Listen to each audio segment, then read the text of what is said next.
We know for a fact that Sheila Walsh interviewed Bill Johnson and Shawn Bolz sometime in the weeks or months prior to this video being released to the public on June 1st of the year 2023. I love that we just had a mini outpouring that's on 60 campuses right now still. I mean, still from Asbury on. And There you just heard Shawn Bolz referring to the ongoing Asbury revival, which began in February of the year 2023. I love that we're having, Jesus Revolution movie comes to show us what happened in the last generation of a great move of God, at least in America. And there you just heard Shawn Bolz referring to the brand new movie that had just come out in February of the year 2023, the Jesus Revolution movie. This book that Shawn wrote, and I'm sure you wrote it a little while ago. Yep, this book came out in 2015, so they're talking about it roughly 7 years after it was published. But she wanted to do it because she thought it was a good book. You wrote it a little while ago, so you probably get tons of new things that God's placed on your heart.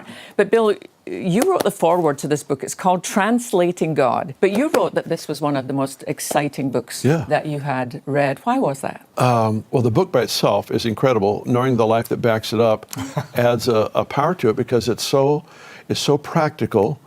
It's what you dream of. It's like if you could have a perfect relationship with the Lord and see its impact on humanity, that's what it would look like.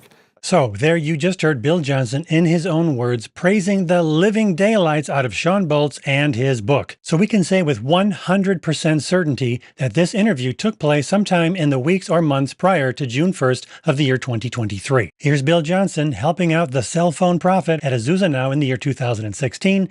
And here you can see that he's still giving these useless prophetic words that sometimes do tremendous damage to people's lives. Shawn prophesied that this lady should marry an abusive man who almost killed her. So it took the second time that he strangled me for me to finally leave. And even in leaving, I was so tormented by this decision because I didn't know if I was outside of the will of God. Chris Valentin knew for a fact back in 2020 that Shawn Bolz was using data mining to pretend to be a prophet. He said they would no longer work with him, but they weren't going to warn anybody either. And Bill Johnson is actively promoting him. Knowing the life that backs it up